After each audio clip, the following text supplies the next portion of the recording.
పులివెందుల పులిబిడ్డ, కడప తల్లి కన్నబిడ్డ,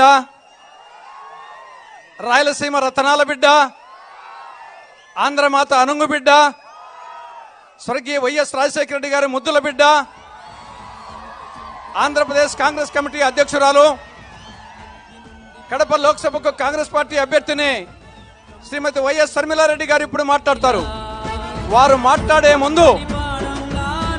మాట్లాడే ముందు ఎన్నికల కురుక్షేత్ర సంగ్రామానికి సిద్ధమంటూ హత్య చేయించిన వాళ్ళు మళ్ళీ గెలవాలట, వాళ్ళకే మళ్ళీ అధికారం రావాలట, అధికారంతో మళ్ళీ తప్పించుకొని తిరగాలట, మళ్ళీ ఈ హత్య చేసిన వాళ్ళే మళ్ళీ చట్టసభలకు వెళ్ళి కూర్చోవాలట. ఇది ఎక్కడి న్యాయం అని అడుగుతున్నాం. మళ్ళీ హత్య చేయించిన వాళ్ళకే మీరు టికెట్ ఇచ్చారు అంటే ఇది అహంకారం కాదా అని అడుగుతున్నాం. ఈ అన్యాయాన్ని తట్టుకోలేకే ఈరోజు రాజశేఖర రెడ్డి బిడ్డ ఎంపీగా పోటీ చేస్తుంది. నేను చేస్తున్నది తప్ప? ఇది తప్ప? వివేకానంద రెడ్డి గారి హత్య జరిగితే అది కుటుంబ విషయమా? ఒక ప్రజా నాయకుడు రాజశేఖర రెడ్డి గారు తమ్ముడే చచ్చిపోతే న్యాయం జరగలేదంటే అది కుటుంబ విషయమా?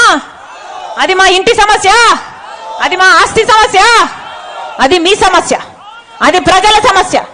ప్రజలు న్యాయం చేయాల్సిన రోజు వచ్చింది కాబట్టి రాజశేఖర రెడ్డి బిడ్డ, వివేకానంద రెడ్డి బిడ్డ మీ ముందు నిలబడ్డారు.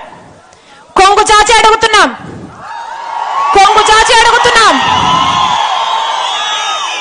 మీ ఆడబిడ్డలు అడుగుతున్నాం.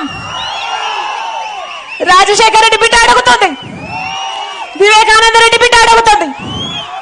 మా కొంగు చాచి అడుగుతున్నాం, న్యాయం చేయండి, న్యాయం చేయండి.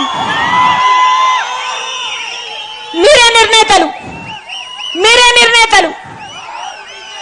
ఒకవైపు రాజశేఖర రెడ్డి బిడ్డ నిలబడింది, ఇంకోవైపు రాజశేఖర రెడ్డి గారి తమ్ముడిని వివేకానంద రెడ్డి గారి హత్య చేయించిన అవినాష్ రెడ్డి గారు ఇంకోవైపు నిలబడ్డారు. మీకు ఎంపీగా ఎవరు కావాలో? రాజశేఖర రెడ్డి బిడ్డ కావాలో, లేకపోతే హత్య చేసిన అవినాష్ రెడ్డి గారు కావాలో మీరు తెలుసుకోండి. ఒకవైపు న్యాయం ఉంది, ఇంకోవైపు అధికారం ఉంది. ఒకవైపు ధర్మం ఉంది, ఇంకోవైపు డబ్బు ఉంది. మీరు ఏ వైపు నిర్ణయించుకోవాల్సిన సమయం వచ్చింది.